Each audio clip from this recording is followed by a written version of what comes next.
The rain falls on the cobblestones of Whitechapel with a sound like 1,000 whispered secrets, each drop adding its voice to the chorus of dread that haunts these narrow streets. The fog rolls in from the Thames, thick and yellow with coal smoke, curling around gas lamps that cast trembling islands of light in an ocean of darkness. This is London in the reign of Queen Victoria, a city of empire and industry, of progress and poverty, where the distance between civilization and nightmare can be measured in the few steps it takes to leave the gaslight behind. But what if I told you that the most terrifying predator ever to stalk these streets was something that defied every rational explanation? What if the monster that terrorized this great city for nearly a century was never caught because it was never human at all? Imagine yourself on these Victorian streets when darkness falls. The smell of coal smoke mixes with rain and something else, something rotten rising from the sewers below. Your footsteps echo on wet stone, and every shadow seems to move with malevolent purpose. You quicken your pace because you have heard the stories, the whispers that spread through the city like plague. You know what happens when night comes to London. A figure appears on the rooftops, impossibly tall, eyes glowing like embers in the darkness. It breathes blue fire that illuminates the fog with an otherworldly light. Then it leaps, not the jump of any man, but a bound that carries it over buildings as though gravity itself has released its hold. And just as quickly as it appeared, it vanishes into the night, leaving behind only screams and the acrid smell of sulfur. This is not fiction. This is not legend embellished beyond recognition. This is Spring-Heeled Jack, the most documented supernatural terror in British history, and his story will chill you to your very core. Over the coming journey, we will explore every dark corner of this mystery, every witness account, every theory that has tried and failed to explain away the inexplicable. The question is not whether you believe in monsters. The question is whether you are ready to confront the evidence that one truly walked among us. The rain fell in cold, relentless sheets across the common lands of Barnes that September evening in 1837, drumming against the cobblestones and turning the earthen pathways into rivers of mud. The transition from the Georgian age to the Victorian had been barely noticed by most, marked only by the death of one monarch and the coronation of a young queen just months earlier. Yet something else was stirring in the gathering darkness of London's outskirts, something that would soon grip the city in a fear unlike anything it had experienced before. The autumn of 1837 brought with it more than just falling leaves and shorter days. The air carried a particular heaviness, thick with coal smoke and the dampness that seeped into bones and buildings alike. Barnes Common, located in the southwestern reaches of the expanding metropolis, represented a dangerous threshold between the civilized world of London proper and the wild, uncertain spaces beyond. During daylight hours, it served as a passage for merchants, laborers, and the occasional gentleman traveling between the city and the outlying villages. But as dusk descended, these open stretches of land transformed into something altogether more threatening. The streets of Victorian London were not safe places after dark, particularly for those who traveled alone. The city was experiencing unprecedented growth, swelling with workers drawn from the countryside by promises of employment in factories and workshops. This rapid expansion created a fractured society where extreme wealth existed mere streets away from crushing poverty. Grand townhouses with gas lamps and servants stood within sight of overcrowded tenements where entire families crammed into single rooms. The gap between classes had become a chasm, and in that void, danger festered. Crime was rampant across all districts of the capital. Footpads and cutthroats lurked in every shadowed alley, waiting for unwary travelers. The Metropolitan Police, established less than a decade earlier, were still finding their footing, their numbers insufficient to patrol the ever-expanding city. Many areas remained entirely unwatched after nightfall, left to the mercy of whatever predators prowled there. For the average person navigating London's streets, violence was not an abstract threat, but a constant, immediate possibility. It was against this backdrop of urban anxiety that a businessman named Alsop made his way across Barnes Common that fateful September evening. History has preserved his surname, but little else about his identity, as was common for victims of the era who lacked aristocratic standing. He was likely a merchant or tradesman, someone of sufficient means to afford decent clothing, but not wealthy enough to travel by private carriage. The details of his journey, what business had called him out so late, what necessities drove him to cross that desolate stretch of land as darkness fell, these facts have been lost to time. What happened next, however, would echo through the decades to come. According to the accounts that soon circulated through London's taverns and coffee houses, Alsop was walking along the muddy pathway when he became aware of a figure in the darkness ahead. The common was poorly lit, with no street lamps to illuminate the way, and the autumn rain reduced visibility to mere yards. At first, he likely assumed it was another traveler, perhaps equally nervous about crossing this dangerous ground alone. But as he drew closer, something about the figure struck him as profoundly wrong. The shape that emerged from the gloom was tall, far taller than seemed natural, and wrapped in what witnesses later described as a dark cloak that seemed to absorb the feeble light. The figure stood motionless in the center of the path, as if waiting, as if it had been expecting someone. Alsop, his heart surely beginning to race, may have considered turning back, but the distance behind him was now as great as the distance ahead. He pressed forward, perhaps calling out a nervous greeting, some acknowledgement of this strange fellow traveler. What occurred in the next moments would establish a pattern that would repeat across London for years to come. The cloaked figure suddenly moved, not with the normal gait of a walking man, but with a grotesque, bounding motion. Before Alsop could react, before he could even properly register what was happening, the figure was upon him. Witnesses claimed that what happened next defied all natural law.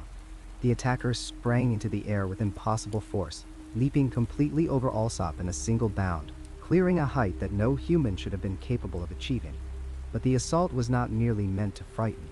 As the figure vaulted overhead, it raked at Alsop with what felt like metal claws, tearing through his coat and shirt, ripping into the flesh beneath. The businessman fell to the muddy ground, crying out in terror and pain, his mind struggling to comprehend what had just attacked him. When he finally gathered the courage to look up, searching the darkness for his assailant, there was nothing.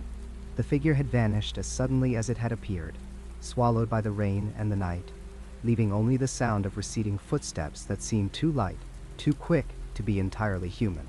Alsop managed to stumble to the nearest public house, bursting through the door in a state of complete panic, his clothing torn and bloodied, his face pale with shock. The patrons inside, working men seeking warmth and drink after long days of labor, initially assumed he had been set upon by common thieves. But as Alsop gasped out his story, describing the impossible leap, the supernatural height, the inhuman speed of his attacker, the atmosphere in the tavern changed. This was no ordinary robbery. This was something else entirely. Word of the attack spread with remarkable speed through the intricate network of London's public houses, those vital social hubs where news, gossip, and rumor mingled freely with ale and gin. The working classes of Victorian London relied on taverns not just for drink, but for information. In an age when literacy rates remained low and newspapers expensive, the spoken word carried news from neighborhood to neighborhood, from district to district. Within days, variations of Alsop's story had reached every corner of the city. The tale grew in the telling, as such stories always do. Some versions claimed the attacker breathed blue flames. Others insisted his eyes glowed red like hot coals in the darkness. The description of his cloak became more elaborate, sometimes described as silk, other times as something more sinister, perhaps the wings of some great bat. But certain details remained consistent across all tellings: the impossible leap, the supernatural height, the metal claws, and the speed with which the figure disappeared. The newspapers, those relatively new arbiters of public discourse, seized upon the story with enthusiasm. The press of Victorian England existed in a strange space between journalism and entertainment, often favoring sensationalism over sober reporting. Editors understood that fear sold papers, and this mysterious attack offered everything their readers craved: violence, mystery, and the suggestion of something beyond natural explanation. The incident at Barnes Common appeared in papers across London, each account adding new flourishes, new terrors to the emerging narrative. The theories began almost immediately. Victorian England was a society caught between ages, suspended between the rational Enlightenment thinking of the previous century and the traditional superstitions that still held powerful sway over the popular imagination. The church remained influential, but new scientific discoveries were beginning to reshape how people understood the world. This tension between old beliefs and new knowledge created fertile ground for speculation about phenomena that seemed to defy explanation. Many turned first to supernatural explanations. Could this be a ghost, the spirit of someone who had died violently on the common, now condemned to reenact their final moments? The concept of vengeful spirits was deeply embedded in English folklore, and London itself was thought to be haunted by countless ghosts. The tower held the shades of executed queens, Newgate Prison echoed with the screams of long-dead criminals, and every old building seemed to harbor some tragic specter. Perhaps Barnes Common had simply added one more phantom to London's crowded supernatural landscape. Others, particularly those of strong religious conviction, whispered darker possibilities. Could this be something demonic, an agent of hell itself loosed upon the city? The devil and his servants were very real to most Victorians, not abstract concepts, but genuine threats to body and soul. The idea that such entities might take physical form and assault the innocent was not merely believed, but expected. Sermons regularly warned of Satan's earthly manifestations, and this leaping horror seemed to fit those descriptions all too well. But there were also those who sought rational explanations, though rationality in 1837 still allowed for considerable strangeness. Some suggested the attacker might be an escaped animal, perhaps a large baboon or ape, brought to London by traders and somehow freed from captivity. Such creatures were known to exist in distant lands, and who could say what abilities they might possess? Others proposed even more exotic possibilities. Could this be some foreign assassin, perhaps trained in the mysterious East, employing techniques unknown to English fighting men?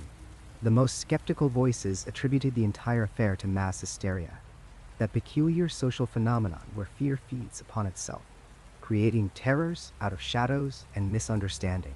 Perhaps Alsop had simply been attacked by ordinary criminals, and his panic-stricken mind had transformed them into something monstrous.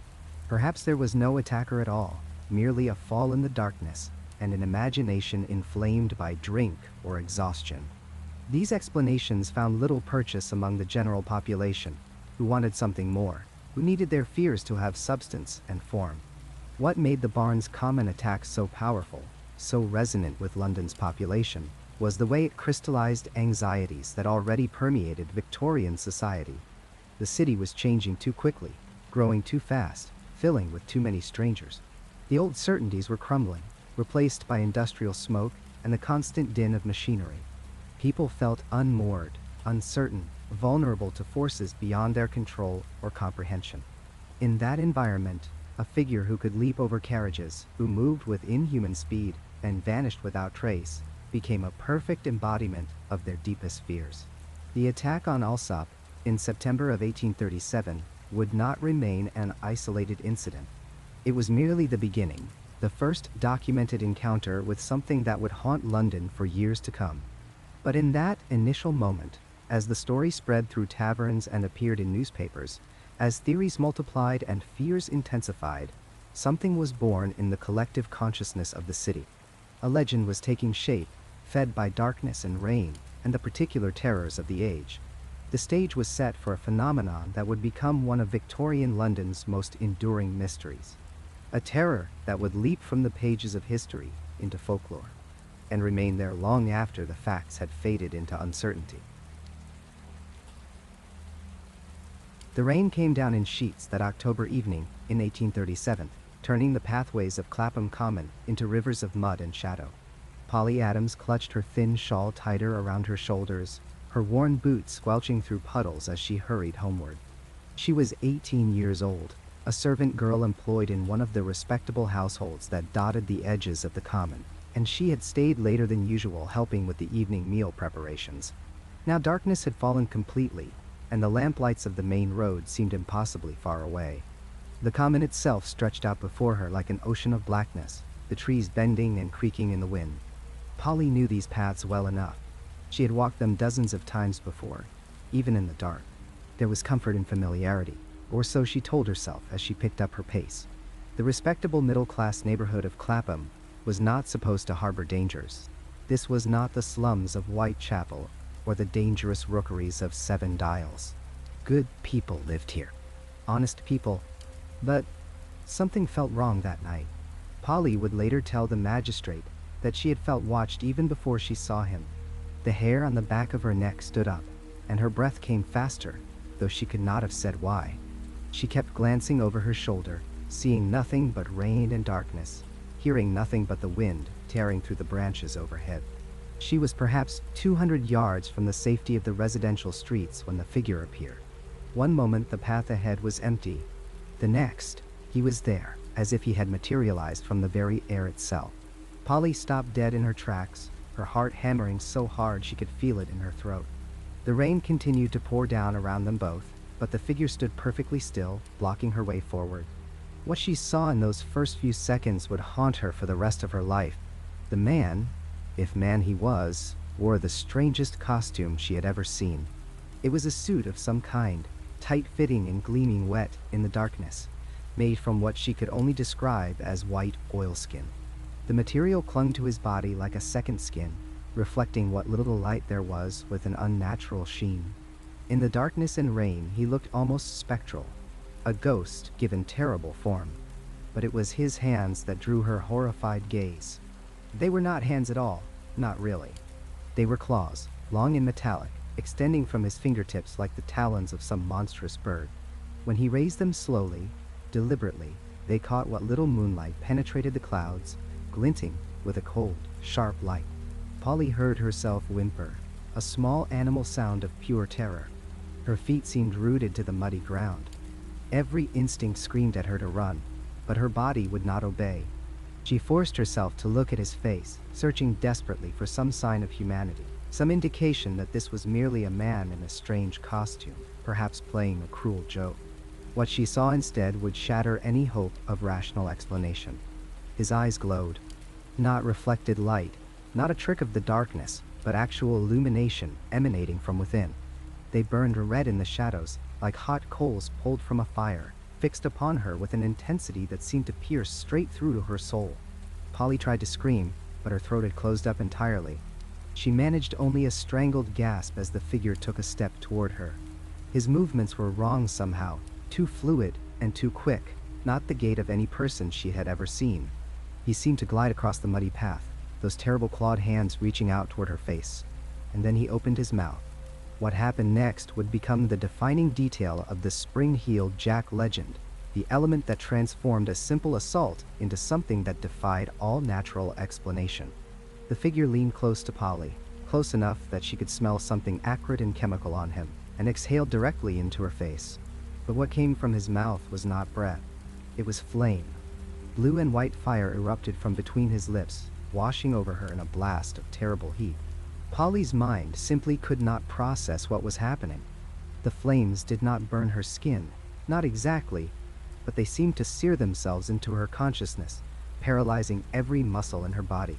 She stood frozen, unable to move or cry out, as the blue-white fire played across her face and neck. The light was so bright it blinded her temporarily, leaving dancing spots in her vision. The heat was suffocating, and with it came that strange chemical smell, bitter and wrong, like nothing she had ever encountered before. Later, witnesses would describe different theories about this flame. Some said it must have been phosphorus, which could indeed produce such an effect. Others suggested alcohol vapor, ignited somehow. But Polly knew what she had seen, and no rational explanation could dislodge the certainty in her mind. This thing, this creature, had breathed fire like a dragon from the old stories, like something that had crawled up from hell itself, to terrorize the living. The attack lasted perhaps 30 seconds, though to Polly it felt like an eternity. The figure stepped back, surveying his handiwork with those burning red eyes. Polly remained frozen, her body locked in place by sheer terror, unable even to collapse, though her legs had turned to water beneath her. Then, with a movement so sudden and so impossible that her mind rebelled against accepting it, the figure leaped. He did not jump as a man jumps. He bounded away with a single movement that carried him impossibly high and impossibly far, clearing a wall that stood at least 9 feet tall as easily as another person might step over a fallen branch. Polly caught a glimpse of him silhouetted against the night sky for just a moment, his oilskin suit gleaming, his clawed hands spread wide. Then he was gone, vanished into the darkness beyond, leaving only the sound of his landing somewhere far off, and then silence. The spell broke. Polly's legs gave out entirely, and she collapsed into the mud, her mouth finally opening in a scream that tore from her throat with such force it left her hoarse. She screamed and screamed, unable to stop, unable to process the horror of what had just occurred. The rain continued to fall, soaking through her clothes, mixing with the tears streaming down her face. She tried to stand, but could not manage it. Her whole body shook violently, her teeth chattering so hard she bit her own tongue and tasted blood. It was Mr. and Mrs. Harrison who found her, drawn by her screams. They lived in one of the houses bordering the common, and they rushed out with a lantern to investigate the terrible sounds echoing through the night. What they discovered was a young woman lying in the mud, her eyes wide and unseeing, still screaming herself hoarse. Mrs. Harrison later told reporters that she had never seen such terror in another human being's face. It was, she said, as if Polly had looked upon death itself. They carried her between them to their home, Mrs. Harrison speaking soothingly, trying to calm the hysterical girl. But Polly could not be calmed. She babbled incoherently about flames and red eyes and metal claws, her words tumbling over each other in a frantic rush. She clutched at Mrs. Harrison's arm with such force that she left bruises, begging them not to let the creature come back, not to let it breathe fire on her again. The local physician was summoned, a Dr. Morton, who had tended the respectable families of Clapham for 20 years. He found Polly in a state approaching catatonia, alternating between violent trembling and an eerie, frozen stillness. Her pulse raced dangerously fast. Her pupils were dilated. She flinched away from any sudden movement, whimpering like a wounded animal. Dr. Morton had seen hysteria before, certainly, particularly in young women of the servant classes. But this was different. This was trauma of an intensity he rarely encountered outside of battlefield medicine. He administered a sedative and stayed with her through the night, watching as the medication slowly took effect. Even in her drugged sleep, Polly whimpered and cried out, her hands clawing at invisible attackers. When she finally woke the next morning, she was calmer but still deeply shaken. Dr. Morton questioned her gently about what had occurred, taking careful notes as she recounted the attack. Her story was consistent, detailed, and utterly unbelievable. A man in a white oilskin suit with metal claws and glowing red eyes who breathed fire and leaped over walls in a single bound. It was madness. It was the product of an overwrought imagination, or perhaps something she had read in a penny dreadful and convinced herself was real. Dr. Morton closed his notebook with a sigh and wrote his assessment. Acute hysterical episode, possibly brought on by encountering a common footpad and allowing her fear to transform the memory into something fantastical. But Polly would not recant. When the magistrate came to take her official statement, she told the same story with the same unwavering detail. The white oilskin suit, tight as a second skin. The metal claws gleaming in the darkness. The eyes that glowed red with their own internal fire. And above all, the flames, blue and white, pouring from his mouth in a stream of impossible heat and light. The magistrate listened politely and filed her report with all the others that had begun to accumulate. Dismissed as hysteria. Attributed to feminine weakness and an overwrought imagination. Just another servant girl telling tall tales, seeking attention, unable to distinguish reality from fantasy. The official verdict was clear. Nothing of substance had occurred on Clapham Common that October night. Polly Adams had simply frightened herself walking home in the dark and rain. But Polly knew better. She knew what she had seen, what she had felt, what had breathed fire into her face and leaped away with impossible bounds. And she was not alone in her knowledge. Others had seen him too, though their reports had been similarly dismissed. Soon, many more would encounter the figure in the white oilskin suit. The legend of Spring-Heeled Jack had found its voice in the testimony of Polly Adams, and nothing would ever silence it again.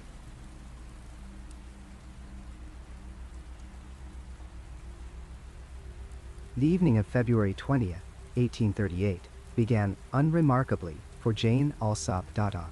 At 18 years of age, she lived with her father and two sisters in a comfortable home on Scales Street in Bow, on the eastern edge of London. The neighborhood was respectable, quiet, the sort of place where doors might be left unlocked, and neighbors knew each other by name. But on this particular night, something would happen that would transform Jane's life, her family's sense of safety, and indeed the very atmosphere of terror that gripped the entire city of London. It was approximately 8:45 in the evening when the knock came at the gate. Sharp, insistent, demanding immediate attention. Jane, being nearest to the door, rose to answer it.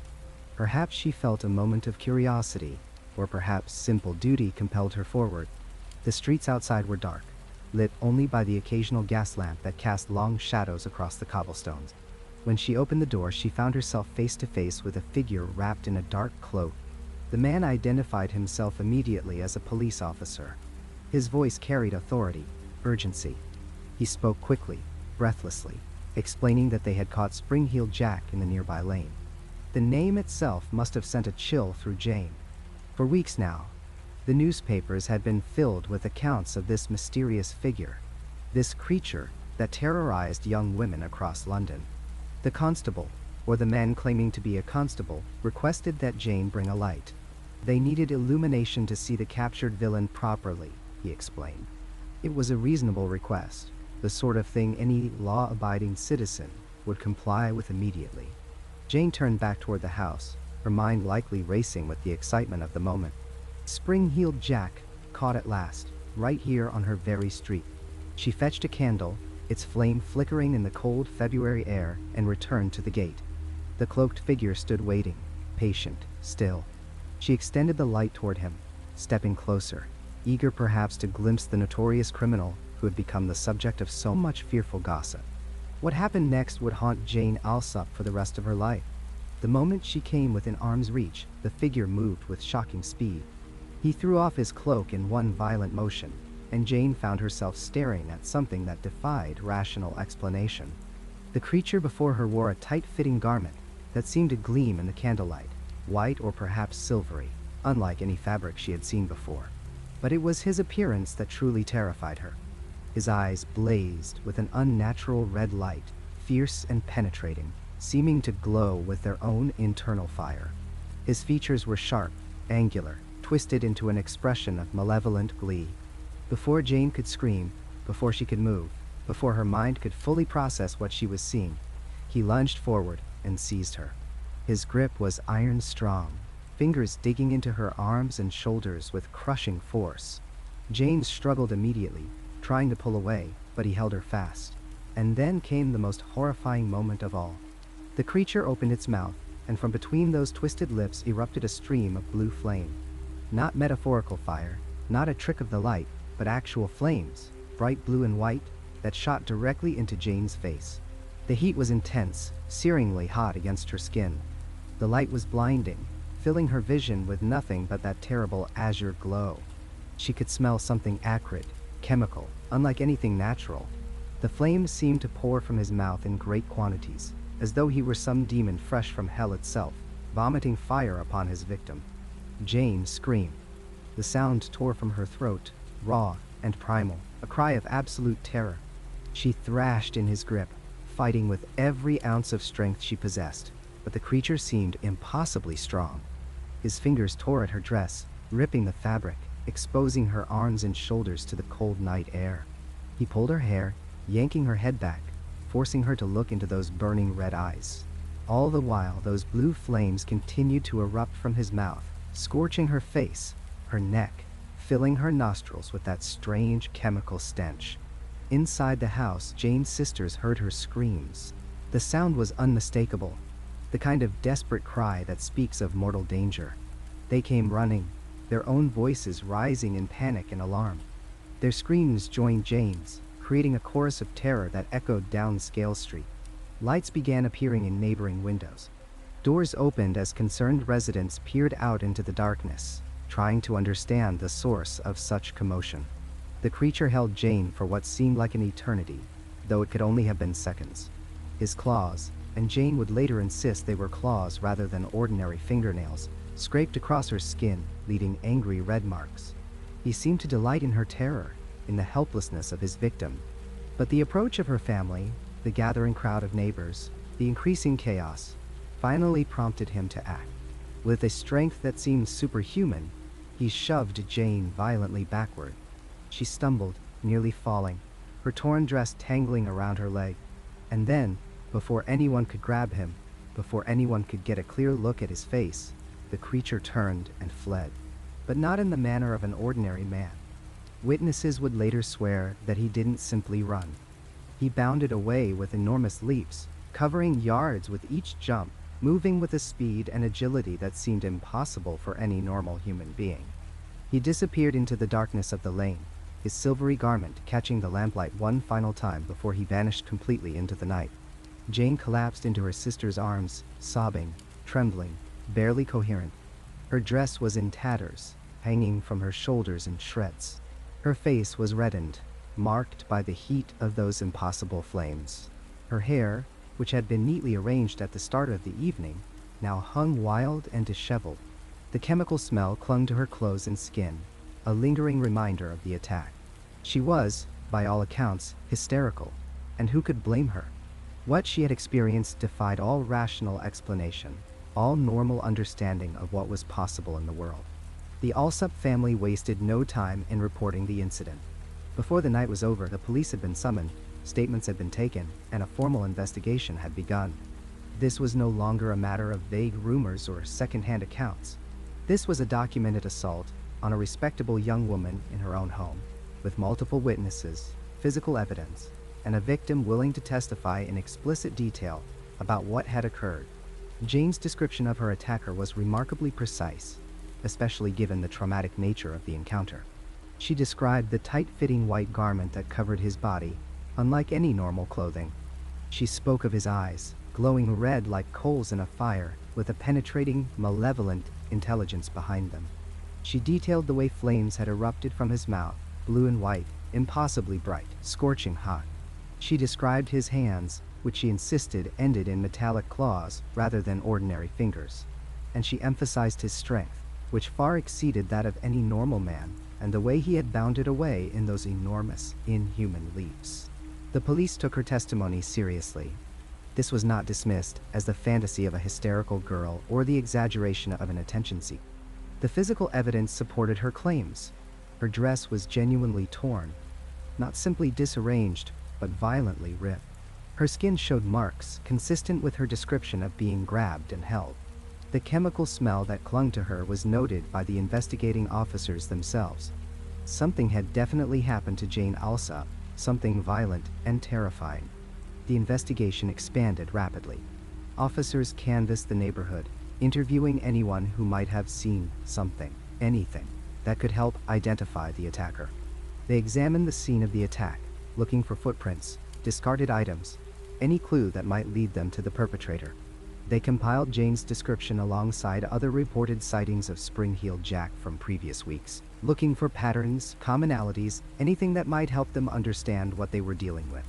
News of the attack spread through London with astonishing speed. The newspapers seized upon the story with undisguised enthusiasm. Here, finally, was a fully documented case, with names, addresses, specific details, official police involvement. This was not folklore or rumor. This was real, verifiable, terrifying. The Times ran extensive coverage. The Morning Chronicle devoted columns to analyzing the incident. Broadsheets appeared on street corners, hawkers shouting out the latest details to eager crowds. The public reaction was immediate and overwhelming. If there had been fear before, there was now absolute panic. Spring-heeled Jack was real. He was not some phantom of overactive imaginations. He was a physical being who could attack without warning, who possessed abilities that seemed to transcend normal human limitations. Parents refused to let their daughters out after dark. Women traveled in groups, afraid to walk alone even on familiar streets. The sale of locks and bolts increased dramatically as families tried to secure their homes against this new threat. What made the Alsop case particularly terrifying was its violation of domestic sanctuary. Jane had been attacked at her own door, in front of her own home, in a respectable neighborhood. If Spring-Heeled Jack could strike there, then nowhere was safe. The previous attacks had occurred on dark lanes, in isolated areas where a young woman might be walking alone. But Scales Street was not isolated. It was a residential area with families and neighbors close at hand. The creature had become bold, brazen, willing to attack in places where people lived their ordinary lives. The investigation continued for weeks, but despite the detailed descriptions and the official attention, no arrest was made. The creature had vanished as mysteriously as he had appeared. Some began to whisper that he was not human at all, that no mortal man could do what he had done. Others suggested elaborate theories involving disguises and mechanical devices, attempting to rationalize the irrational. But for Jane Alsop, and for the thousands of Londoners who read about her ordeal, the truth was simpler and more frightening. Something evil walked the streets of their city, something that could strike without warning and disappear without trace. Spring-Heeled Jack was no longer just a story. He was a genuine threat, documented and undeniable, and he was still out there in the darkness, waiting to strike again. The rain came down in sheets that cold February night in 1838, turning the narrow cobblestones of Green Dragon Alley into a slick, treacherous mirror of lamplight and shadow. Lucy Scales walked close to her sister Margaret, their arms linked as they made their way home from their brother's house in Limehouse. It was late, well past 10 o'clock on the 28th of February, and the streets of London's East End had taken on that peculiar quality of emptiness that makes even familiar places feel foreign and dangerous. The Scales sisters knew these streets well. They had walked this route dozens of times, and even in the darkness, even in the rain, the path from their brother's residence back to their own lodgings should have been routine. But something felt different that night. Perhaps it was the news that had been racing through London's streets for the past week, the extraordinary story of Jane Alsop and her terrifying encounter with a creature that wore the guise of a man but breathed fire like a demon. The newspapers had been filled with nothing else. In coffee houses and taverns, in drawing rooms and servants' quarters, everyone spoke of the attack on Jane Alsop. Some believed every word. Others dismissed it as hysteria or deception. But everyone talked. Lucy and Margaret had discussed it themselves over dinner at their brother's house. Their brother had assured them the whole affair was likely exaggerated, perhaps even fabricated for attention. Such things simply did not happen in modern London. This was the age of progress, of gas lamps and police constables, of order imposed upon chaos. Monsters belonged to the pages of Gothic novels, not to the real streets of the greatest city in the world. Green Dragon Alley narrowed as they walked deeper into its length. The buildings pressed close on either side, tall structures that leaned inward as if conspiring to block out what little light the clouded moon might have offered. The alley was barely wide enough for two people to walk abreast, and the walls seemed to trap the sound of the rain, amplifying it into a constant hissing whisper. Water poured from broken gutters and missing tiles, creating small waterfalls that splashed across their path. The sisters had to step carefully to avoid the worst of the puddles, their eyes fixed downward on the treacherous footing, which is why neither of them saw the figure until it was too late. He stepped from a recessed doorway perhaps 20 feet ahead of them, materializing from the shadows as if he had always been part of the darkness and had only now chosen to reveal himself. Lucy looked up, and her breath caught in her throat. The figure was tall, remarkably tall, perhaps well over 6 feet in height. He wore a long cloak that hung from his shoulders like folded wings, dark and heavy with rain. The cloak obscured his form, making it impossible to judge his build or see what he wore beneath. But what struck Lucy most forcefully, what would stay with her in the terrible hours to come, was the absolute stillness of his posture. He did not move. He did not speak. He simply stood there, blocking their path, a statue carved from shadow and malice. Margaret felt her sister's grip tighten on her arm. The two women stopped walking. The rain continued its relentless assault, drumming on their bonnets, running down their faces, soaking through their cloaks. For a long moment, none of the three figures moved. The alley felt smaller somehow, as if the walls had shifted inward, compressing the space, eliminating any possibility of escape. Then the figure moved forward with a speed that seemed impossible for something so large. He closed the distance between them in 3 long strides, his boots splashing through puddles, his cloak billowing behind him. Lucy tried to step backward, tried to pull Margaret with her, but there was no time. The figure was upon them, looming over Lucy, and she found herself staring up into a face she could barely see in the darkness. She had an impression of sharp features, of eyes that caught what little light existed and threw it back with an unnatural gleam. He raised his arms, the cloak spreading wide, and Lucy saw that he held something in his hands. Before she could understand what she was seeing, before she could scream or run or do anything at all, the figure leaned forward and opened his mouth. What happened next defied every law of nature that Lucy Scales understood. A gout of flame erupted from the figure's mouth, a brilliant blue and white fire that illuminated the entire alley with the intensity of lightning. The flame was not diffuse or scattered. It was directed, focused, aimed with terrible precision directly into Lucy's face. She felt the heat of it, searing and immediate, felt it scorch across her eyes and skin. The world became nothing but light and heat and pain, an overwhelming assault on her senses that obliterated thought and replaced it with pure animal terror. Lucy's scream died in her throat. Her legs gave way beneath her, and she collapsed onto the wet cobblestones. Through her sister's later testimony, through the accounts given to police and magistrates and newspaper reporters, we know that Margaret screamed loud enough to wake the entire neighborhood. She fell to her knees beside Lucy, cradling her sister's head, shouting for help, her voice echoing off the narrow walls of Green Dragon Alley. When Margaret looked up to see where the attacker had gone, he had vanished. Not merely stepped back into the shadows, but disappeared entirely. Several witnesses who came running to Margaret's screams would later swear they saw a dark figure moving across the rooftops, leaping from building to building with inhuman agility. Others reported hearing the sound of boots on tiles, moving away at great speed. One man claimed he saw a caped figure drop down from a roof 3 streets away and disappear into the maze of alleys that characterized that part of Limehouse. But in that moment, Margaret cared nothing for where the attacker had gone. Her entire focus was on her sister, who lay convulsing in her arms. Lucy's eyes had rolled back in her head. Her limbs thrashed uncontrollably, striking against the wet stones with sickening force. Foam appeared at the corners of her mouth. Her breathing came in ragged gasps, interrupted by moans of pain that seemed to tear themselves from her chest against her will. By the time help arrived, by the time neighbors had gathered and someone had run for a doctor, Lucy's fits had intensified. The doctor who attended her later described seizures unlike anything he had seen in his 30 years of practice. Lucy would briefly regain consciousness only to be seized by another violent episode.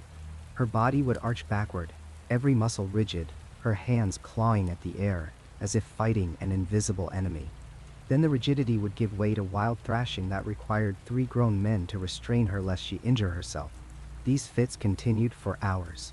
Well past midnight into the early hours of February 29, Lucy Scales lay in her bed surrounded by family and medical professionals, her body racked by convulsions that seemed to come in waves. Between the seizures, she could barely speak, could barely recognize those around her. When she did manage to form words, she spoke of fire, of eyes in the darkness, of a creature that was not human despite wearing human form. The doctor examined her face and found no burns, no physical evidence of the flame she described. But he could not explain the severity of her reaction, could not account for the prolonged and violent seizures. He administered laudanum to calm her, but it had little effect. Whatever Lucy Scales had experienced in Green Dragon Alley had affected her in ways that went beyond the physical, beyond what medicine could address. Word of the attack spread through London with the speed of wildfire. Coming just 8 days after the assault on Jane Alsop, the attack on Lucy Scales transformed the entire character of the panic that had been building in the city. Jane Alsop's story, for all its terror and strangeness, could still be dismissed by skeptics as the fantasy of a young woman, as exaggeration or even deliberate deception. But Lucy Scales was not alone. Her sister had witnessed the attack. Neighbors had heard Margaret's screams and seen Lucy's condition. A respected physician documented her injuries and the severity of her seizures. 2 attacks in 8 days. 2 young women assaulted by a figure that breathed fire and moved with impossible speed. 2 incidents that followed similar patterns, occurred in similar settings, and left similar testimonies. Even those who wanted to believe in rational explanations found their certainty wavering. Something was hunting the streets of London, and it was growing bolder. The Metropolitan Police launched the most extensive manhunt in their brief history. Officers flooded the East End, questioning residents, searching buildings, patrolling alleys and lanes throughout the night. Rewards were offered for information leading to the capture of the attacker. Citizens formed vigilance committees, organizing patrols of their own neighborhoods. For weeks, scarcely a shadow moved in the darker quarters of London without someone raising an alarm. They found nothing. No suspect was apprehended. No evidence was discovered. The figure who attacked Lucy Scales had vanished as completely as if he had never existed at all, leaving behind only traumatized witnesses and questions that had no answers. The rain that fell that night in Green Dragon Alley had washed away any tracks, any clues, any hope of understanding what had truly happened in those terrible moments. Lucy Scales would eventually recover, though she suffered from nervous complaints for months afterward. She never fully remembered the attack, her mind having apparently blocked out the worst of the trauma. But the impact of what happened to her could not be erased. Together with Jane Alsop's testimony, Lucy's ordeal convinced thousands of Londoners that something genuinely dangerous stalked their city, something that defied explanation and operated beyond the reach of law and order. In the darkness of Green Dragon Alley, in the rain and shadows of a February night, whatever hunted London had struck again, and the city would never quite feel safe in the same way ever again. In the fog-choked streets of Victorian London, where Spring-Heeled Jack had terrorized citizens for months on end, the question on everyone's lips was not simply who was behind the attacks, but what. The mysterious figure who could leap over walls and breathe fire defied rational explanation, and in the absence of answers, theories multiplied like shadows in gaslight. Each explanation seemed to raise more questions than it answered, and as the years passed without resolution, the legend only grew more complex and contradictory. The most popular theory among the upper classes was perhaps the most troubling, because it suggested that one of their own was responsible for the terror. Whispers circulated through London's drawing rooms that the entire Spring-Heeled Jack phenomenon was nothing more than a cruel wager, a bet between bored aristocrats who had decided to terrorize the poor for their own amusement. At the center of these accusations stood Henry de la Poer Beresford, the third Marquess of Waterford, a man whose reputation for violence and debauchery preceded him wherever he went. The Marquess was no stranger to scandal. His exploits were legendary among both the nobility and the working classes, though for very different reasons. He was known to lead gangs of young aristocrats on drunken rampages through poor neighborhoods, terrorizing locals and destroying property with impunity.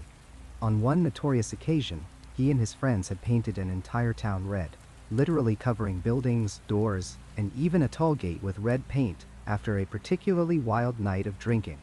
This incident gave rise to the phrase, painting the town red, though few who use it today know its violent origins. What made the Marquess a particularly compelling suspect was his presence in London during the height of the Spring-Heeled Jack attacks. Witnesses who encountered the leaping figure described someone of considerable height and athletic build, characteristics that matched Waterford perfectly. The Marquess was known for his physical prowess and had the resources to commission the kind of elaborate costume that witnesses described, complete with the mechanical apparatus that might produce flames, or the spring-loaded boots that could enable impossible leaps. Moreover, the attacks bore the hallmarks of Waterford's particular brand of cruelty. He seemed to take special pleasure in terrorizing women, and those who could not fight back, just as Spring-Heeled Jack targeted young women and vulnerable victims in isolated locations. The carefully planned nature of the assaults, the theatrical elements, and the air of mockery that surrounded them all pointed to someone with means, intelligence, and a twisted sense of humor. These were qualities that the Marquess possessed in abundance. Yet the theory was never proven, and significant problems remained with this explanation. After Waterford married in 1839, his behavior reportedly improved, yet Spring-Heeled Jack sightings continued for decades afterward. The Marquess died in a riding accident in 1859, but encounters with the mysterious figure were reported well into the 20th century. Unless multiple people had adopted the persona, or unless the Marquess was not responsible for all the attacks attributed to Spring-Heeled Jack. This timeline presented a serious challenge to the aristocratic prank theory. For many witnesses and victims, however, no earthly explanation could account for what they had seen. The supernatural theories that emerged were perhaps even more disturbing than the idea of a cruel nobleman. Clergymen and spiritualists alike weighed in, offering interpretations that ranged from demonic possession to vengeful spirits returned from the grave. In an age when science and superstition still competed for dominance in the public imagination, these explanations found fertile ground. Some believed Spring-Heeled Jack was a demon sent to punish London for its sins. The city was, after all, a place of extreme contrasts, where unimaginable wealth existed alongside crushing poverty, where vice and virtue walked the same streets. Preachers thundered from their pulpits that the attacks were divine judgment, a warning that society had strayed too far from righteous paths. The figure's ability to breathe fire particularly supported this interpretation, as fire had long been associated with hellish punishment and demonic power. Others suggested that Spring-Heeled Jack was the devil himself, walking among mortals and delighting in their terror. This theory drew support from the creature's apparent invulnerability. No weapon seemed to harm him, no trap could hold him, no pursuit could catch him. He appeared and disappeared at will, as if the very laws of nature bent to accommodate his presence. Witnesses reported that his eyes glowed red in the darkness, that his touch was as cold as death, and that he laughed with a voice that seemed to come from somewhere beyond the human world. A third supernatural explanation proposed that Spring-Heeled Jack was a vengeful spirit, perhaps someone who had been wronged in life and returned to exact revenge upon the living. This theory attempted to explain why the attacks seemed focused on certain areas and certain types of victims. Perhaps, some speculated, he was the ghost of someone who had been murdered or executed unjustly, doomed to walk the earth until his grievances were addressed. The fact that he never seemed to age, that descriptions of him remained consistent over decades, lent credence to the idea that he was not a living being at all. Yet, even as supernatural theories flourished, a more mundane but equally unsettling possibility emerged. What if there was no single Spring-Heeled Jack at all? What if the legend had inspired multiple perpetrators, each using the established mythology to commit their own crime? This theory of copycat attackers gained traction among more skeptical observers, particularly as the geographical spread of sightings expanded beyond what seemed possible for one individual. Reports of Spring-Heeled Jack came from locations hundreds of miles apart, sometimes on the same day. He was supposedly seen in London and Liverpool, in the Midlands and on the Scottish border. Unless he possessed truly supernatural powers of teleportation, these simultaneous sightings suggested multiple individuals operating under the same frightening persona. The legend itself had become a mask that anyone could wear, a ready-made identity that criminals could adopt to increase the terror of their victims and confuse investigators. This possibility was particularly disturbing because it meant there was no single mystery to solve, no one culprit to catch. It transformed Spring-Heeled Jack from a specific threat into a cultural phenomenon, a boogeyman that existed in the collective imagination and could manifest anywhere at any time, worn like a costume by anyone with malicious intent. The very success of the original attacks, whoever was responsible for them, had created a template for fear that could be endlessly replicated. Modern researchers examining the historical record have proposed yet another explanation that combines elements of psychology, sociology, and criminology. They suggest that what 19th century London experienced was a case of mass hysteria, amplified by sensational newspaper coverage and fed by genuine but unrelated criminal incidents. In this interpretation, there may have been one or two real attacks by someone in costume, but the majority of reported sightings were misidentifications, exaggerations, or complete fabrications born from a population primed to see monsters in every shadow. This theory points to the unreliability of eyewitness testimony, particularly under conditions of fear and poor visibility. Victorian London at night was a dark and frightening place, lit only by flickering gas lamps that created more shadows than illumination. A person fleeing in terror might easily misjudge distances and heights, interpreting a normal jump as a supernatural leap. Someone encountered unexpectedly in the darkness might seem monstrous, regardless of their actual appearance. The newspaper coverage of the Spring-Heeled Jack phenomenon undoubtedly played a role in spreading and intensifying the panic. Each new report was more sensational than the last, with details growing more elaborate and terrifying with each retelling. Readers consumed these accounts eagerly, and the papers, recognizing a profitable story, gave it prominent coverage. This created a feedback loop where public fear generated more reports, which generated more coverage, which generated more fear.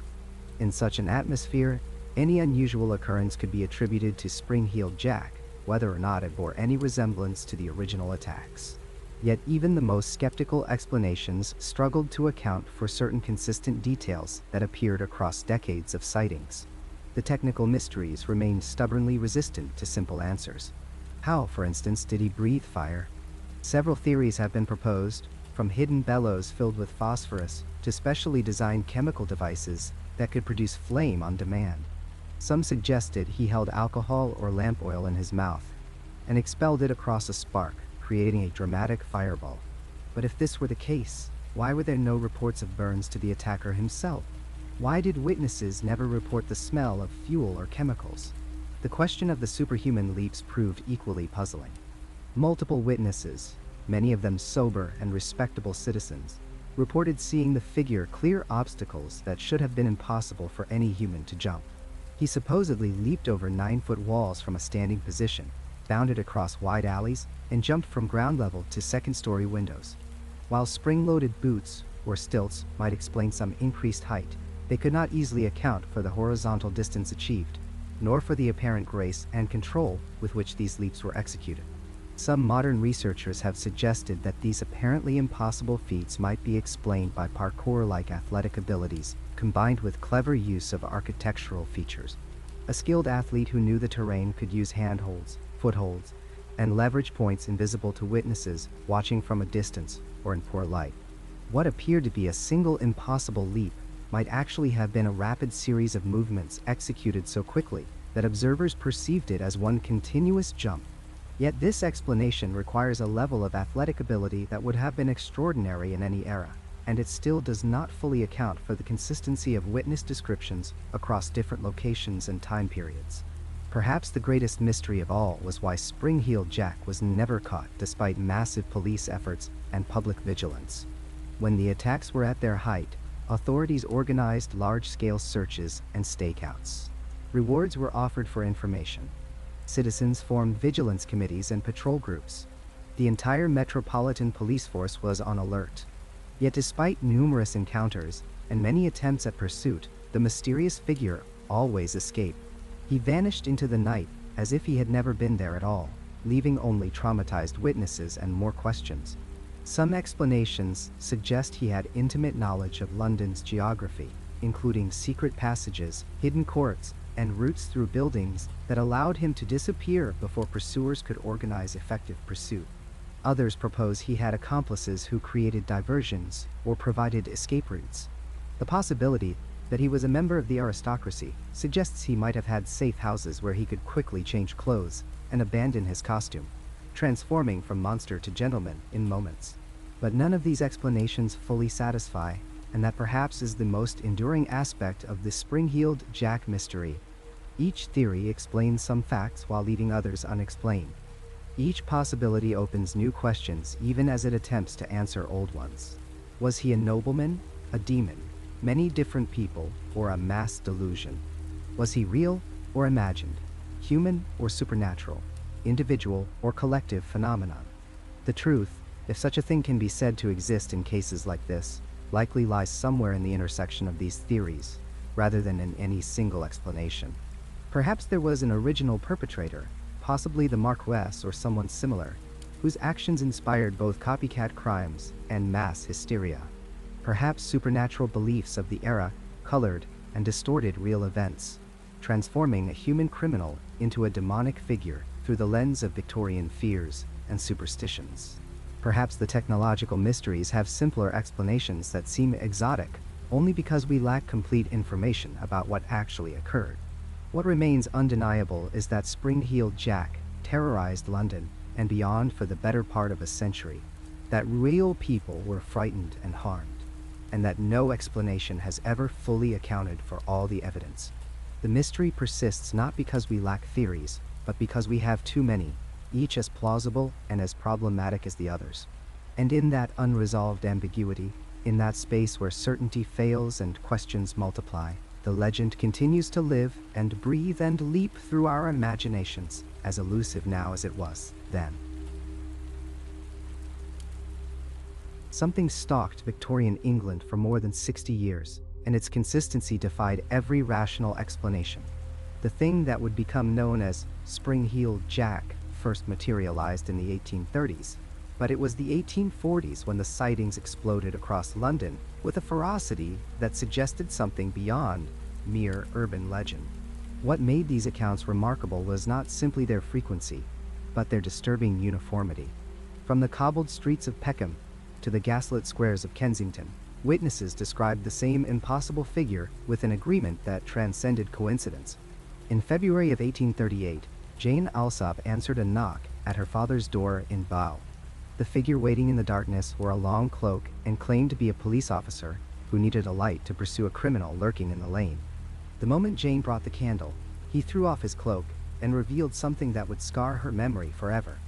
Witnesses said his eyes burned like balls of fire, crimson and white, sitting in a skull-like face of metallic complexion. He wore a strange, tight-fitting garment that gleamed oilskin-like in the candlelight. Then he attacked, his fingers transformed into claws of metal, ripping at her dress and hair. Her screams brought her sisters running, and the creature bounded away into the night with leaps that no human body could accomplish, clearing gates and walls that should have been impossible obstacles. Lucy Scales was not so fortunate to escape with mere terror. Walking home through Green Dragon Alley in Limehouse with her sister in February of 1838, she encountered a cloaked figure who stepped from the shadows and breathed blue and white flames directly into her face. She collapsed into violent fits that lasted for hours, her body racked with convulsions that doctors could neither explain nor effectively treat. Her sister, watching helplessly, reported that the creature had sprung away after the attack, leaping to the roof of a nearby house in a single bound, landing with a sound like thunder on the tiles before vanishing into the London fog. These were not isolated incidents whispered in taverns or passed through second-hand accounts. These were documented events, investigated by authorities, reported in newspapers, sworn to in official statements. The Metropolitan Police launched investigations. Vigilante groups formed patrols. The Duke of Wellington himself reportedly took to the streets armed and ready to confront this terror. And yet the thing continued its appearances, moving through London's neighborhoods like a phantom that acknowledged no barriers of class or geography. By the 1840s, Spring-Heeled Jack had become a fixture of London life, a recurring nightmare that refused to fade. Witnesses in Camberwell reported seeing him bound across rooftops with a grace that suggested something other than human. In Stockwell, he appeared before a group of men returning from a public house, his eyes blazing in the darkness before he leapt over them and disappeared. Each sighting added new details to the growing mythology, but the core description remained constant. The metallic face, the burning eyes, the spring-like ability to leap impossible distances, the theatrical cloak, the tendency to attack women while merely frightening men. Decades passed. The Industrial Revolution transformed Britain. Gas lamps gave way to electric lights.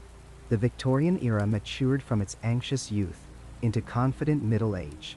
Fashion changed, technology advanced. Entire generations were born who knew Spring-Heeled Jack only as a story their grandparents told. And then he reappeared. In 1877, soldiers stationed at Aldershot Barracks encountered something that military training had not prepared them for. Sentries on night watch reported a figure approaching their post with an unnatural gait, bounding rather than walking. When challenged, the thing did not stop or identify itself. Instead, it leapt directly at them, clearing their heads despite their height and the rifles they carried. One soldier, thinking quickly, fired directly at the creature in midair. The bullet struck it with a clear metallic clang that echoed across the parade ground. The figure landed behind the sentries and bounded away, leaping over barracks buildings that stood more than 12 feet high, disappearing into the darkness beyond the camp perimeter. The officer who investigated the incident the next morning found the soldiers shaken but consistent in their testimony. These were trained military men. not hysterical civilians prone to exaggeration. They knew what they had seen, and they knew that bullets striking flesh do not produce the sound of metal striking metal. The thing they had encountered was wearing some kind of armor, or was itself constructed of something other than flesh and bone. Their description of its appearance matched perfectly with accounts from nearly 40 years earlier, though these young soldiers had likely never heard those original stories. That same year, in October of 1877, Spring-Heeled Jack made one of his most public appearances. In Newport Arch, Lincoln, he bounded across rooftops, while an entire crowd watched from below. This was not a solitary witness in a dark alley or a frightened woman at her doorstep.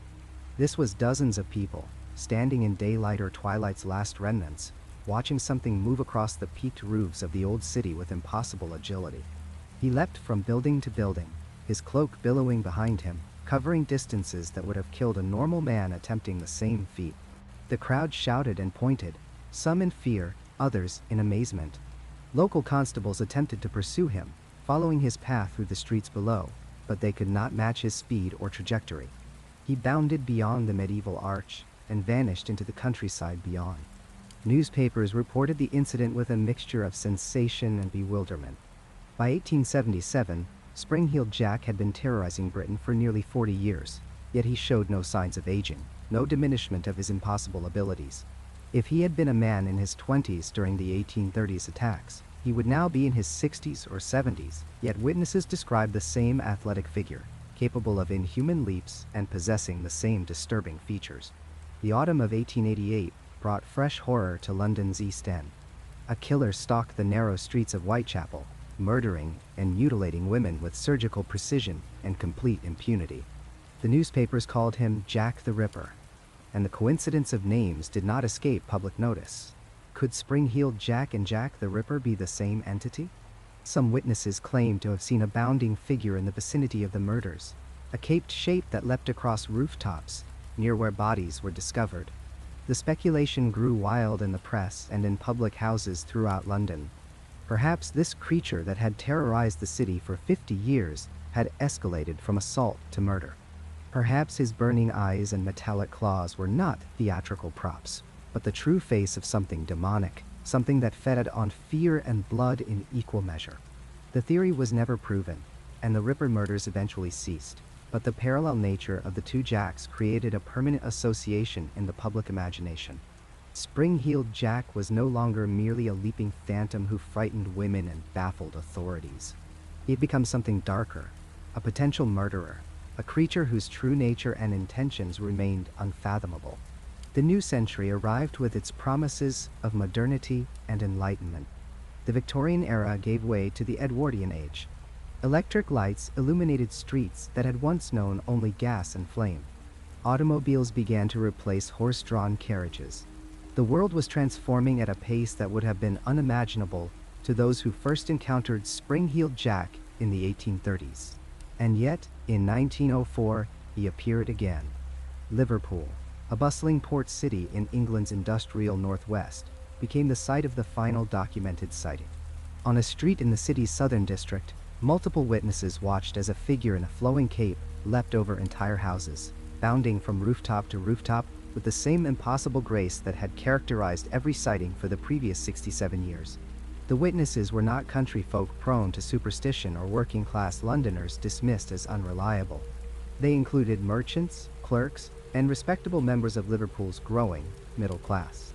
They stood in the street and watched, pointing and shouting as something defied the laws of physics and biology before their eyes. The creature made no attempt to attack anyone during this final appearance. He simply leapt, demonstrating his abilities as if putting on a final performance before retirement. Then he bounded beyond the last row of houses and disappeared, this time permanently from the historical record. 67 years. That is the span of documented sightings. From 1837 to 1904, Spring-Heeled Jack appeared and reappeared across England, maintaining an impossible consistency that defies every conventional explanation. If he were a man, he would have had to maintain his extraordinary abilities from youth into advanced old age.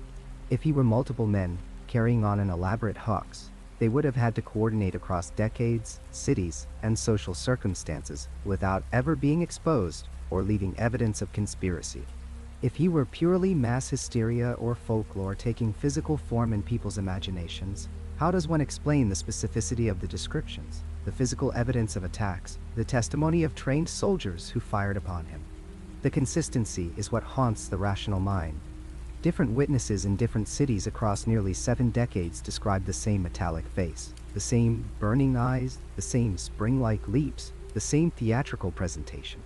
Fashion changed dramatically during this period, yet spring-heeled Jack's costume remained constant. Technology advanced, yet his methods stayed the same. Society transformed, moving from gaslight to electric, from stagecoach to automobile, from musket to modern rifle. And still he appeared unchanged, unaged, unaltered in any significant way. What walks among us for 67 years without aging, without changing, without revealing its true nature? What maintains such perfect consistency across changing witnesses and contexts that coincidence or mass delusion become more fantastic explanations than the existence of something genuinely impossible? Spring-heeled Jack represents a phenomenon that challenges our understanding of reality itself, a thing that should not exist but clearly did, witnessed by too many people across too many years to dismiss as simple folklore or urban legend. The final Liverpool sighting stands as an epitaph for the Victorian age itself, a last gasp of the mysterious and unexplainable before the 20th century attempted to rationalize everything under the cold light of scientific inquiry. After 1904, Spring-heeled Jack never appeared again, at least not in any documented way that survived. Perhaps he felt his time had ended, that the modern world had no place for bounding phantoms and burning eyes. Or perhaps he simply moved on to other hunting grounds, other cities, other victims who did not connect their encounters to the long legacy of Victorian terror. What remains is the mystery itself, perfect and unsolved, a phenomenon that spanned generations and defied every attempt at rational explanation, leaving behind only questions that grow more troubling the more carefully one examines the evidence. Listen. Can you hear it? The soft patter of rain on London cobblestones, that gentle percussion that has soundtracked this city for centuries. It's the same rain that fell when a cloaked figure first leaped impossibly over garden walls in 1837. The same rain that witnessed Lucy Scales collapse in terror, her eyes still burning from blue flame. The same rain that drummed against windows while families huddled inside, afraid to venture out after dark. And in that rain, somewhere between the documented facts and the fog of folklore, Spring-heeled Jack remains suspended, defying every attempt at explanation. We've examined every theory, turned over every possibility, searched for the rational explanation that would let us close this file and move on. Yet here we stand, decades after the last reported sighting, still asking the same questions that haunted the Victorians. Because the truth is this: no single theory accounts for all the evidence. Not completely. Not satisfactorily. Consider what we know to be true.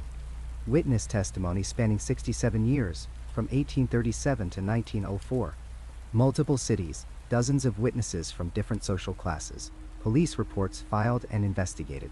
And threading through all of it, those remarkably consistent details. The white oilskin cloak, the eyes like red balls of fire, the sharp metallic claws, the springs, or whatever they were, that allowed impossible vertical leaps, and that blue flame, breathing from his mouth like something from nightmare. If this was merely a prank, how did it sustain itself across nearly 7 decades? Pranksters grow old, lose interest, move away. Yet Spring-heeled Jack appeared with eerie consistency, adapting to new neighborhoods but never abandoning his essential character. The Marquis of Waterford theory crumbles against the timeline. He died in 1859, yet the attacks continued for another 45 years. Unless we imagine some sort of inherited prank, passed down like a terrible legacy, the single prankster theory simply doesn't hold. And if it was mass hysteria, why such specific, consistent details across unconnected incidents? Mass panic typically creates chaos in description, witnesses contradicting each other wildly. But Spring-heeled Jack's appearance remained remarkably stable. The helmet, that die, the emblem on the chest, the ability to leap. These elements persisted whether the witness was a servant girl in Limehouse, or a constable in suburban Liverpool. Hysteria is contagious but rarely so precise. The physical evidence, or rather its absence, haunts us too. In an age when science was beginning to explain everything, when rational thought was dismantling superstition brick by brick, Spring-Heeled Jack defied physics itself. Those leaps. Witnesses consistently reported vertical jumps of 3 to 4 meters, horizontal bounds across entire streets. Modern biomechanics tells us this is impossible for human physiology, even with mechanical assistance. Springs attached to boots, as some theorized, would require an entirely different skeletal structure, different muscle attachment points, a different center of gravity. The force required would shatter human ankles and knees. Yet dozens of people saw him leap, saw him spring over carriages, bound onto rooftops, vanish over walls. They weren't lying.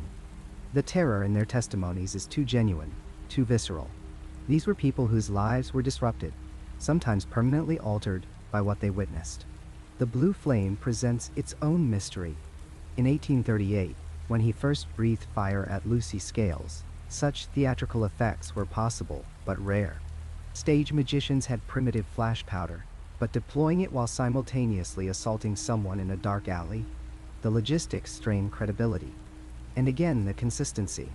Multiple witnesses across multiple years described the same blue fire, the same choking sensation, the same temporary blindness. Either someone perfected a remarkably sophisticated prop and used it reliably for decades, or something genuinely unexplained was occurring. Perhaps most puzzling of all, why did it stop? Phenomena this persistent, this culturally embedded, rarely vanish completely. If Spring-Heeled Jack was supernatural, some manifestation of Victorian fears given form, why would it cease after 1904? The city didn't become less dark. Human anxiety didn't evaporate. Fear persisted, merely finding new shapes, new monsters. Yet, Spring-Heeled Jack simply stopped appearing in any verifiable way. Or did he? Because here's where the rain and fog become more than atmospheric detail. They become accomplices to uncertainty. In poor visibility, the mind fills in details. A figure glimpsed briefly becomes more monstrous in the telling, and London has never lacked for fog and rain. Even today, in our supposedly rational age, reports persist. They're dismissed quickly, relegated to internet forums and paranormal websites, never investigated with the seriousness that Victorian police afforded. But they continue. A dark shape bounding across rooftops in Whitechapel. A figure in white oilskin glimpsed in peripheral vision near Blackheath. Most witnesses don't even know they're describing something with a name, a history. They simply know they saw something that shouldn't be possible. What Spring-Heeled Jack achieved, whether intentionally or not, was a kind of immortality.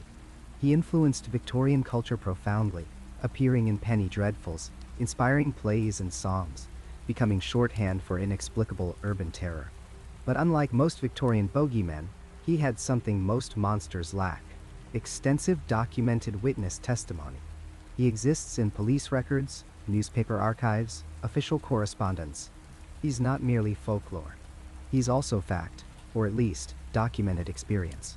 This intersection of the real and unreal, the documented and the impossible, is where Spring-Heeled Jack lives eternally.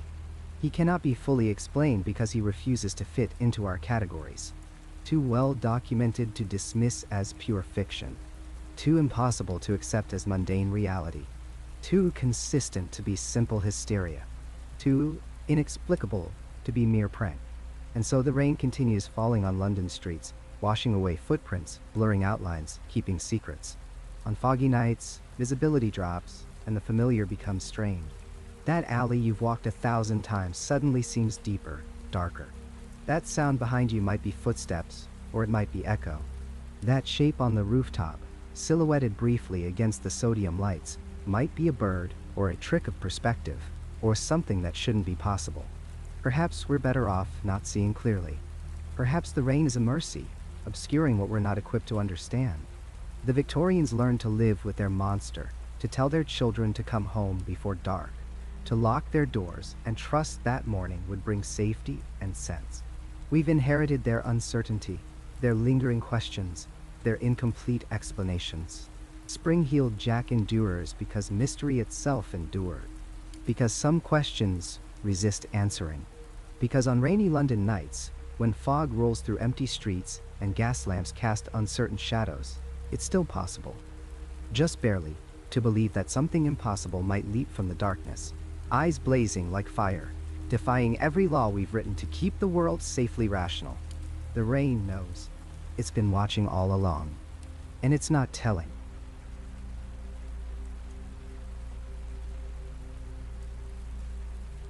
That's where this journey ends for tonight.